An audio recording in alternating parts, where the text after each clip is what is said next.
प्रेम महाराज की जय। राम राम से ठंड को सुभद्र सदगुरु प्रेम महाराज की जय। जय गुरुदेवा।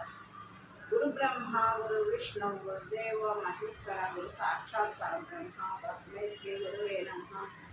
श्रीधर शिवरामदीक्ष सद्गुरु प्रेम महाराज नमो नमः। रामबा श्रीमति घंटकोట సుభద్రమ్మ సద్గురు ప్రేమ మహారాజ్ నమో నమః। ఈరోజు నవంబర్ 23 సత్యసాయి బాబా గారి జన్మదినం. ఆయన కూడా చాలా గొప్ప గురువు, విశ్వగురువు. ఆయన కూడా అసలు కూడా తెలుసుకున్న గొప్ప వ్యక్తి. ఆ ఈశ్వరుడే ఆయనగా అవతరించి వచ్చిన దివ్య పురుషుడు.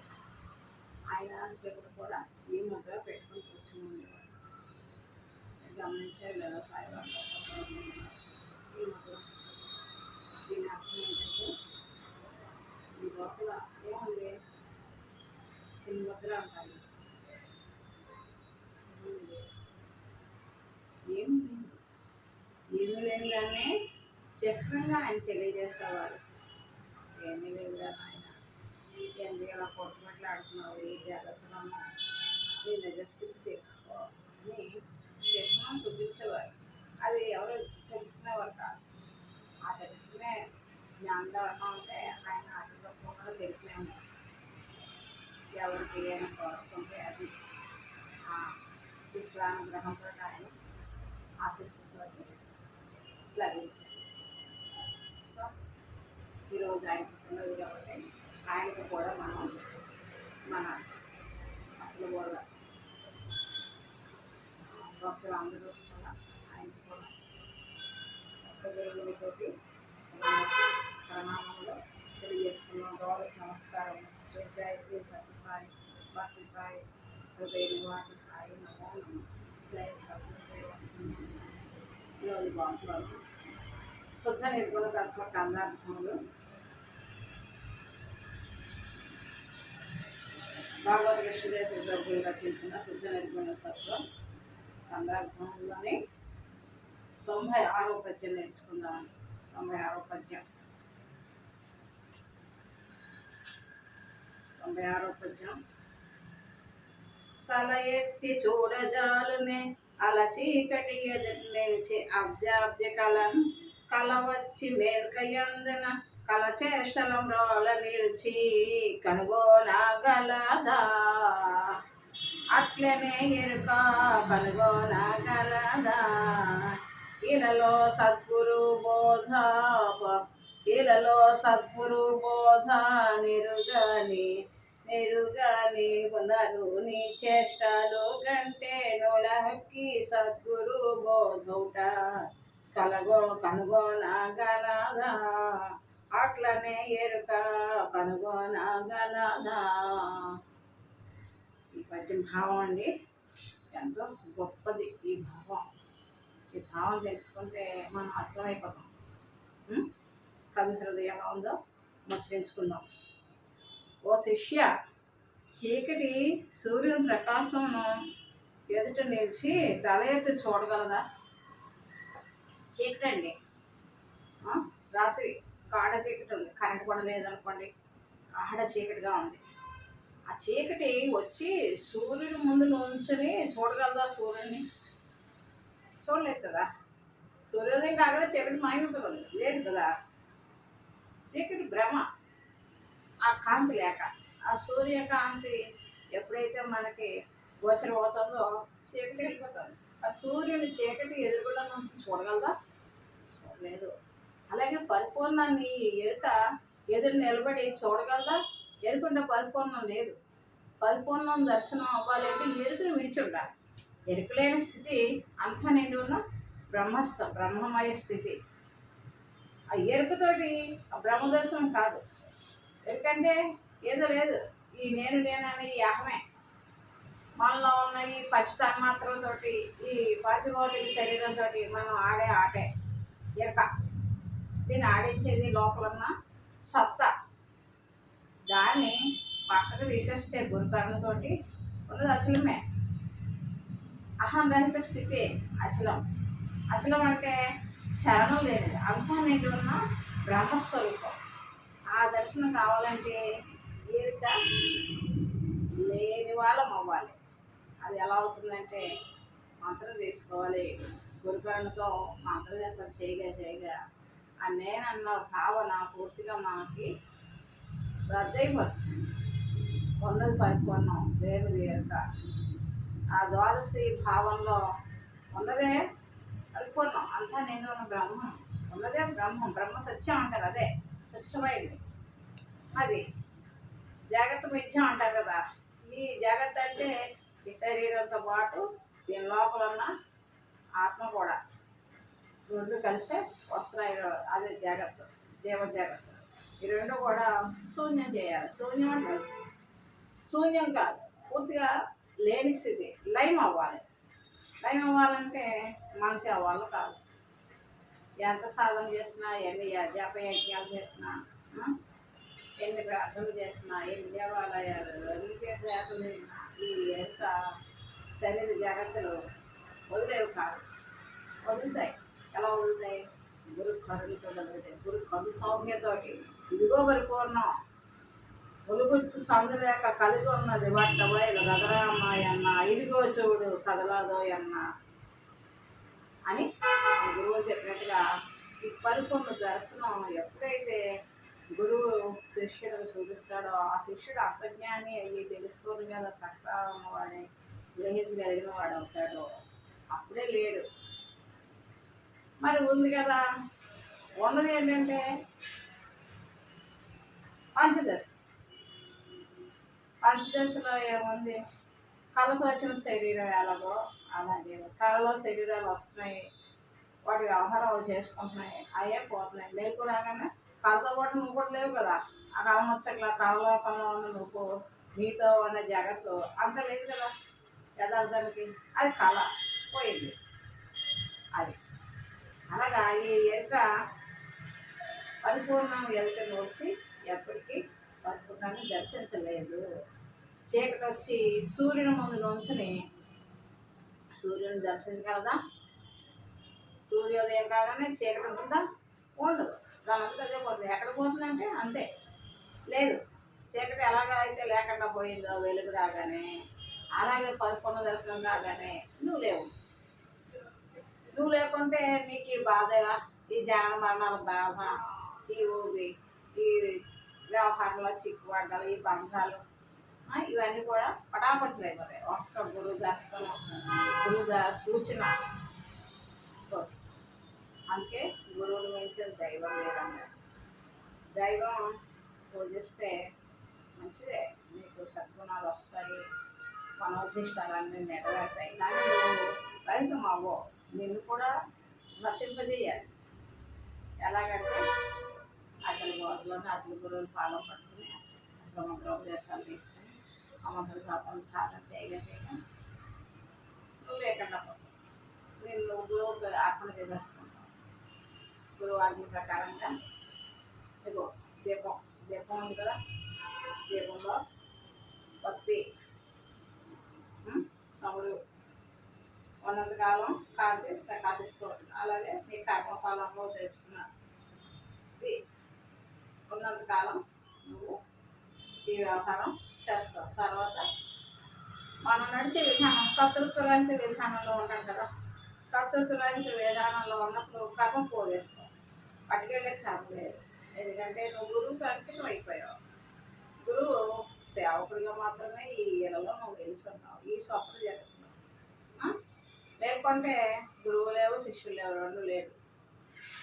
స్వప్నంలో ఉన్నంత వరకు నువ్వు ఉన్నావు, గురువు. స్వప్నాల నుంచి మేలుకోవాలి. లేకుంటే గురు శిష్య రహితం అసలు పూర్ణం. జై గురు. నెక్స్ట్ సబ్జెక్ట్ లాగా ఉంది.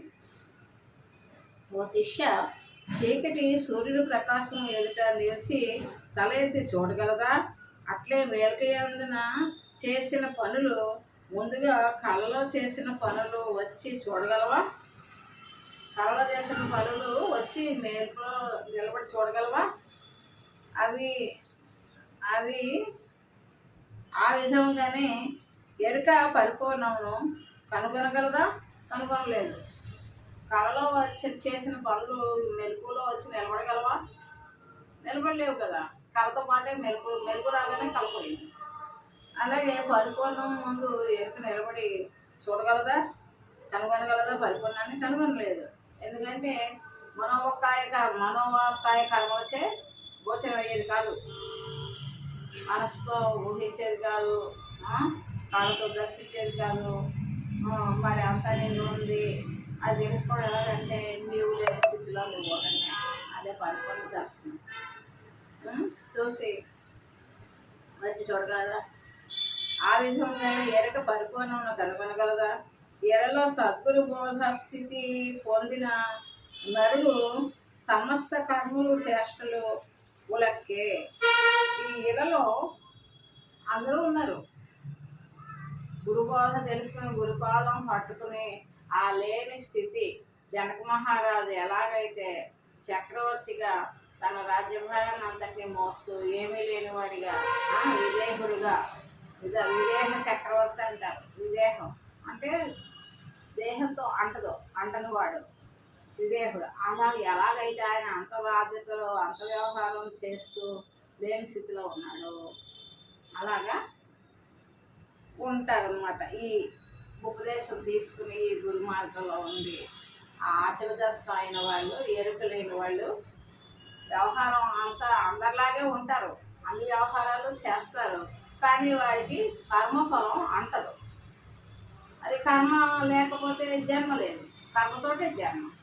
కర్మఫలం అంటని వారు ఈ గురు మార్గంలో ఉండి గురుపదేశం తీసుకొని మంత్రం తీసుకుని నిరంతర గురు సేవలో తరిస్తూ ఆ అహం రహిత స్థితిలో ఉన్నవారు చేసే వ్యవహారం బయట వాళ్ళు చేసే వ్యవహారం ఒకలాగే ఉన్నా కూడా అందరిలాగే లేస్తారు, అందరిలాగే శరీర ధర్మాలు నిర్వర్తించుకుంటారు, అందరిలాగే కుటుంబ పోషణ కోసం రకరకాల వృత్తుల్లోకి వెళ్తారు, బాధ్యతలు నిర్వర్తిస్తారు. శరీరం ఉన్నంత వరకు అందరిలాగే ఉంటారు, అవగమనంలోనూ అలాగే కనపడతారు. కానీ వీరు మార్గం వేరు, వీరు ఉలక్కి, వీళ్ళు లేని వాళ్ళు, ఎరుక లేని వాళ్ళు అన్నమాట. కోపతాపాలైనా ఏదో ప్రదర్శన అప్పటికప్పుడుగా ఉంటుంది, కానీ వాళ్ళు పగలు బట్టి కక్షలు సాధించే స్వభావం ఉండదు. ఈ మార్గంలో ఉన్న వారికి వస్తాయి వ్యవహారికంగా, ఏదో మరి అందరినీ దారిలో పెట్టాలి కదా. నేను పోలీస్ డిపార్ట్మెంట్లో ఉంటాను, మరి ఉద్యోగ ధర్మంగా అందరినీ మరి పట్టుకోవాల్సిన వాళ్ళని పట్టుకుంటాము. మరి వాళ్ళ దగ్గర నిజాలు రాబట్టాల్సినప్పుడు కొంచెం గట్టిగా వ్యవహారం చేస్తాము. కానీ ఆమెగా కక్ష పట్టేసుకుని మనసులో ఏదో చేసేయాలని, వీళ్ళని ఏదో ఇది చేసేయాలని స్వభావం ఉండదు. ఆ వ్యవహారం అక్కడ కలమొచ్చడిగా వ్యవహారం అంటని స్థితి బాధ్యతగా చేయాలి, అది బంధంగా పట్టుకోకూడదు. అలాగా ఎలాగంటే తామరాకు మీద నీటి పొట్టు లాగా, తామరాకు మీద నీటి పొట్టు ఉంటుంది, ఉన్నంతసేపు ఉంటుంది. ఏదో కొంచెం గాలి తాకిడికి టక్కుని రాలిపోతుంది, ఆపకి నీరు ఎంత మాత్రం అంటారు. అలాగా అన్ని వ్యవహారాలు ఈ శరీరంతో ఉండి అన్ని వ్యవహారాలు చక్కబెడతారే కానీ బంధంలో పడరు. అప్పుడు ఉపదేశం పొందినవాడు అది మంత్రశుద్ధి. అంటే ఇళ్ళలో సద్గురు బోధ స్థితి పొందిన అలా ఉంటాయి. సద్గురు బోధ స్థితి పొందిన వాళ్ళు అలా ఉంటారు. కర్మచేష్టలు వాళ్ళకి అనగా లేనిదే అని భావం. ఈ పద్యంలో అట్లనే ఎరుక ఇళ్ళలో సద్గురు బోధ కనుగొనగలదా? అట్లనే ఇళ్ళలో ఎరుక సద్గురు బోధ కనుగొనగలదా? సద్గురు బోధ నెరుగని నరుని చేష్టలు సద్గురు బోధ కంటే నొలక్కి. ఈ సద్గురు బోధ పొందిన నరులు చేసే పనులు, సద్గురు బోధ పొందిన నరులు చేసే పనులు చూస్తే ఉలక్కి అవుతుంది. ఇది దండాన్వయం చేసుకొని వలను. నరుని చేష్టలు సద్గురు బోధను ఎరుగని నరులు చేష్టలు అంటే ఈ బోధలోకి లేని మామూలు వ్యవహారం. మంది అందరూ ఎలా ఉంటారు, అది సద్గురు బోధ గలదే నొలక్కి. అలాంటి వాళ్ళకి ఈ సద్గురు బోధ అందగానే ఓలక్కి జన్మ వాళ్ళకి అది చేసే వ్యవహారం అంతా వాళ్ళకి లేనిది అవుతుంది అని సదా భావం. అంటదు కల మేల్కను అంటదు కల మేల్కను మేల్క అంటదు కలని అన్నటికి ఇవి రెండు నిశ్చయమే. అంటదు కల మేల్కను మేల్క అంటదు కలని అన్నటికి కడు నిశ్చయమీ రెంటి క్రియ గురు వీరంటి క్రియ గురు బయలు గుర్తు బయలులు రెంటిని రెండంటదు రెండింటిలోనూ కలయరు కాలి రెండు మిథ్యేను. అంటదు కలను మెలకు కలను అంటదు. మెలకు ఉంటే కళ ఉంటుంది ఉండదు కదా, కళ ఉంటే మెలకు ఉండదు. ఈ రెండు ఒకదానికి ఒకటి అంతకన్నా ఉంటాయి. ఈ రెండు క్రియ గుర్తు బయలులు రెండుకి రెండు అంటావు. ఈ ఎరుక క్రియ గుర్తు అంటే ఈ గుర్తు అంటే ఎరికే, గుర్తురహితం పరిపూర్ణం. ఇది పరిపూర్ణం ఎరుక దర్శించలేదు, ఎరుకనంతసేపు పరిపూర్ణం లేదు. పరిపూర్ణం ఏమైనా దర్శిస్తుందా? అది ఏమీ లేనిది, అది దేన్ని దర్శించదు. అది నేను అన్నానని కూడా అది అనదు. కానీ అది మనకు కావాలి. ఎందుకంటే ఈ జన్మ కర్మ బంధాలు మనం సవరించుకోవాలంటే ఆ లేనిదాన్నే పట్టుకోవాలి. సామర్థ్యం ఏమి చూపది, ఏ సామర్థ్యం చూపిస్తుంది. కానీ అది మనం అవ్వాలి. మనమైతే ఆ రహిత స్థితికి వెళ్తే ఇంకా నక్క బాధలు ఉండవు, జన్మ మరణాలు బాధలు ఉండవు.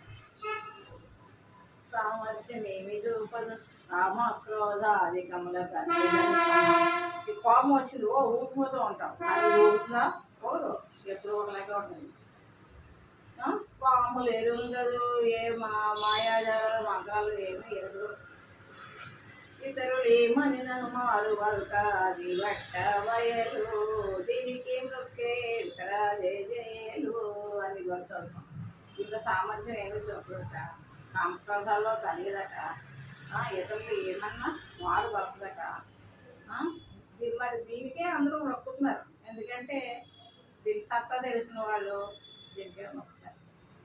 దీని సత్తా తెలియని వాళ్ళు చేష్టలు ఎరుకని నిలుపుకొని అన్ని పనులు సాధించుకోవాలని రకరకాల తపనలు పడుతూ ఉంటాం.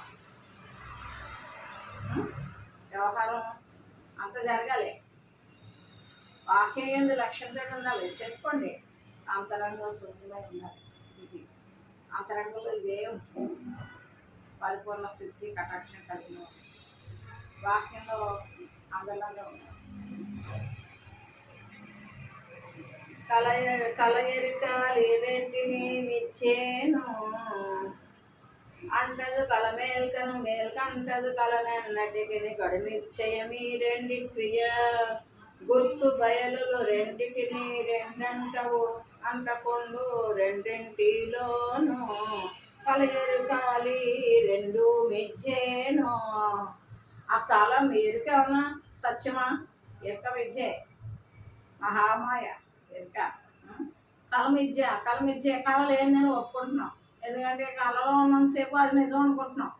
ఆ కళలో మెలకు రాగానే నేను కలగన్నాను, ఆ కళ లేనిది అని మనం నమ్ముతున్నాం. మరి ఇది కూడా లేనిదే కదా, ఆ కళలో ఉన్నప్పుడు ఇది కూడా లేదు కదా, ఈ ఎరుక లేదు కదా, కళే ఉంది. మరి ఎరుక లేదు కదా, మరి లేనిది ఉన్నట్టుగా ఉంటే ఆ కళ ఎలాగైతే లేదు, ఉన్నంతసేపు కళలో ఉన్నంతసేపు మనం ఉన్నట్టుగానే ఆ సుఖ దుఃఖాలు పొందుతాం, ఆనందాన్ని పొందుతాం, బాధలు పడతాం. కళలో కళ మేల్కొంటే నేను కలగన్నాను, ఇవేమీ అవి కాదు, అదంతా ఏదో కళ అని ఎలాగైతే తెలుసుకుని వదిలేస్తున్నారు. ఈ వ్యవహారం కూడా ఇది కూడా కళే, ఈ రెండు కూడా మిథ్యే అని చెప్తున్నాయి.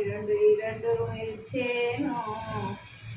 జంటగా మేల్క దంటగా మేల్క బయలుంటావెప్పటికిరిగి గంటు మాపై రెంటి రెండు కల ఎరుకల దంటగా వస్తాయి. దంటగా మేల్క బయలుంటావు ఎప్పటికి ఎరిగి ఈ బయలు ఎరుకలు ఎప్పటికీ తెలుసుకుని గంటు మాపై రెండింటిని ఈ రెండింటిని ఉన్నదాన్ని దర్శిస్తే లేని లేకుండా పోగొట్టుకోవడమే. అది దాన్ని గంటడం అంటారు. గంటడం అంటే గెట్టేది ఒకటి గెట్టించేది ఒకటి కాదు. ఎరిక నీలో ఉన్నది నువ్వు లేకుండా చేసుకోవడమే. కాశీకి వెళ్ళామండి. కాశీలో స్నానంకి వెళ్తాం. స్నానంకి వెళ్ళినప్పుడు మరి ఆ గంగా ప్రవాహంలో ఎక్కడెక్కడి నుంచో ఏదో కొట్టుకొస్తాయి చెత్త. మనం స్నానం చేద్దాం అనుకున్న ప్రదేశంలో బోల్డ్ చెత్త వచ్చేసింది. ఆ చెత్త వచ్చిందని మనం అది చిచి అంటామా? అనం కదా. శుభ్రం చేసుకుంటాం. చెత్తలు కొంచెం నీళ్ళని అలాగా అంటే చెత్త ముందుకు వెళ్ళిపోతాం. అపవిత్ర గంగా నదిలో స్నానం చేస్తాం. అవునా? అలాగే ఈ ఎరుక జాగ్రత్తలు ఇదంతా కూడా ఈ ఆహారాలన్నీ కూడా చెత్త. దీంట్లో మనం మొలగకూడదు.